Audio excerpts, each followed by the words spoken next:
अस्सलाम वालेकुम दोस्तों, मेरा नाम डॉक्टर अली असगर है और आज की इस वीडियो में हम डिस्कस करने जा रहे हैं most important topics of biology for MDCAT.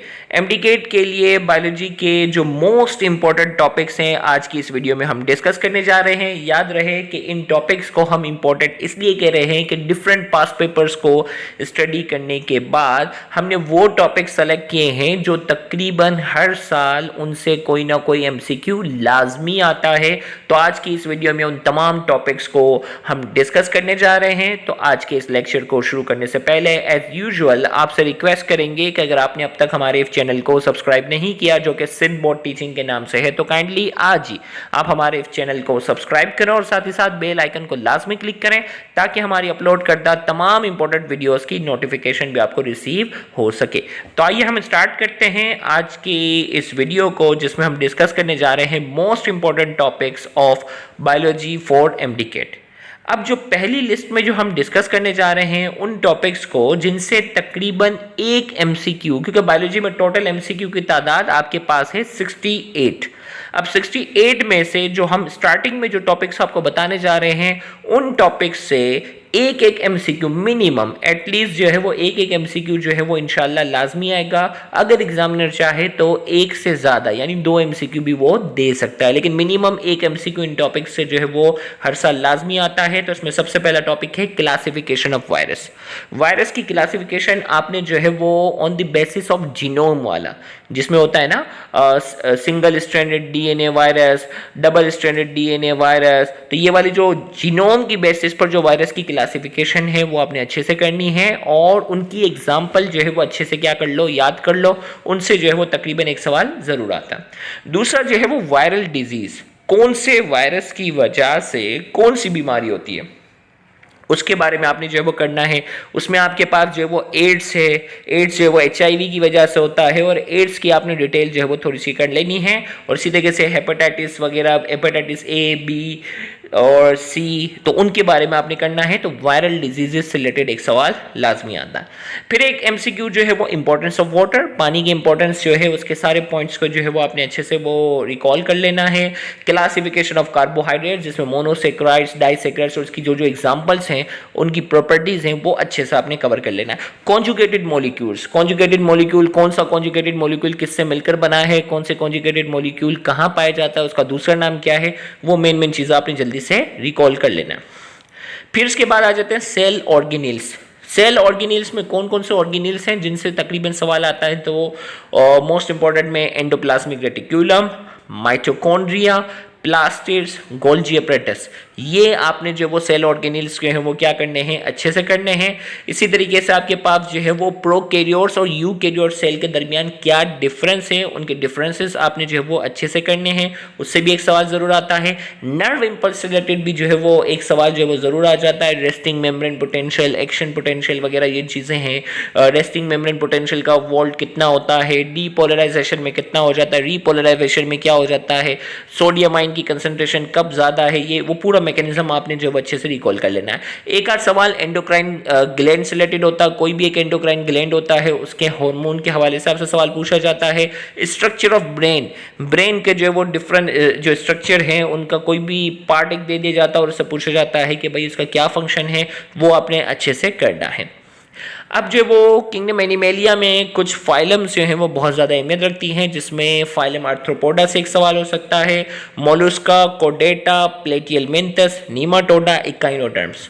इसमें आपने क्या करनी है, तमाम फाइलम्स की जनरल कैरेक्टरिस्टिक्स, मेन मोटी मोटी बातें, बहुत डिटेल में डेप्थ में जाने की ज़रूरत नहीं है, मेन मोटी मोटी बातें आपने जो है वो उसकी रिकॉल रखनी है। कौन सी फाइलम की कितनी क्लासेस हैं, क्लासेस के नाम और उनकी क्लासेस की एग्जाम्पल्स जो है वो आपने अच्छे से करनी है। और इनके लार्वा का जो नाम होता है वो उनका बड़ा फेवरेट टॉपिक होता है, तो कोई भी लार्वा का नाम दे दिया जाता है और पूछा जाता है ये किस फाइलम का लार्वा है, तो वो आपने जो है वो क्या करनी है, अच्छे से करनी है। फैक्टर अफेक्टिंग एंजाइम्स, एंजाइम्स के जो फैक्टर्स हैं उनको आपने अच्छे से करना है, एक आध सवाल उससे आता है। Darwin's theory of evolution, Lamarck's theory of evolution, इनसे जो है वो एक एक सवाल जो है वो कई बार आ चुका है।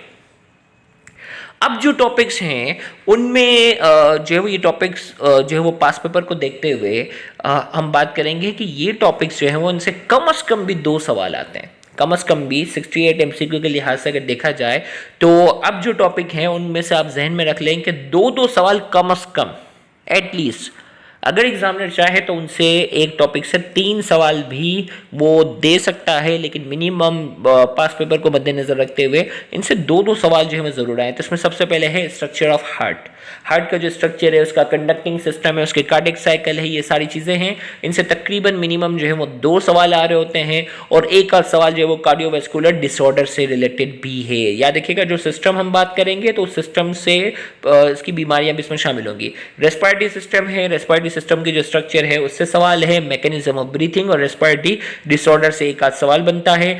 सेम यहाँ डाइजेस्टिव सिस्टम में भी यहाँ यही है कि डाइजेस्टिव सिस्टम के सारे पार्ट्स के बारे में और इसी तरीके से उसके डिसऑर्डर। इम्यून सिस्टम से रिलेटेड भी जो है वो तकरीबन 2 से 3 सवाल आते हैं। इम्यून सिस्टम में adaptive immune system, इनेट immune system, इसके सारे वो करने हैं। First line of defence, second line of defence, ये सारी चीज़ें आपने अच्छे से क्या कर लेनी है, रिकॉल कर लेनी है। लिम्फेटिक सिस्टम है, लिम्फेटिक सिस्टम से जो है वो चांसेस जो है वो तकरीबन एक आध सवाल आ जाता है और एक आध सवाल इसकी पैथोलॉजी जिसमें एडिमा का जो टॉपिक है वो आपने जो है वो अच्छे से रिकॉल करना है।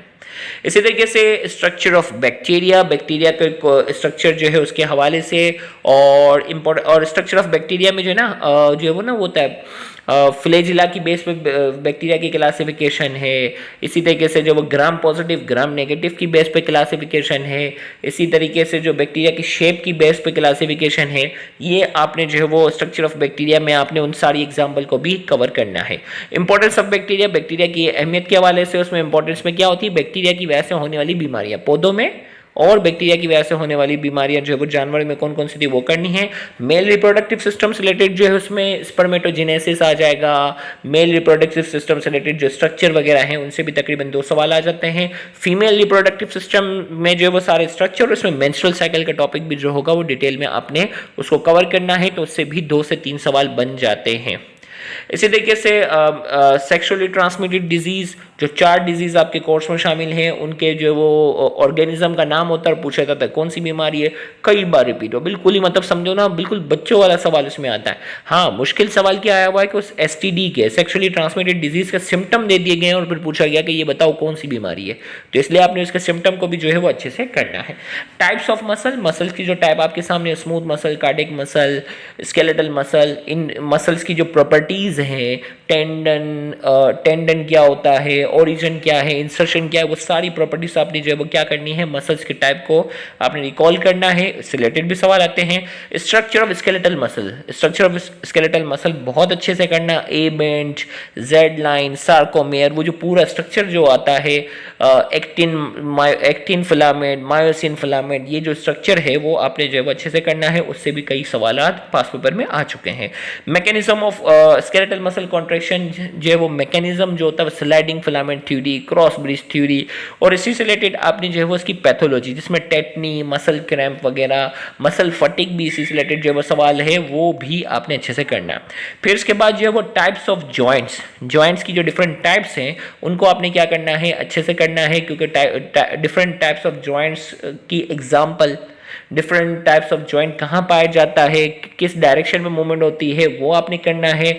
और इसी तरीके से जो है वो एंटागोनिस्ट मूवमेंट जो है वो मसल से रिलेटेड है, वो भी आप इसी टॉपिक के साथ कवर करेंगे।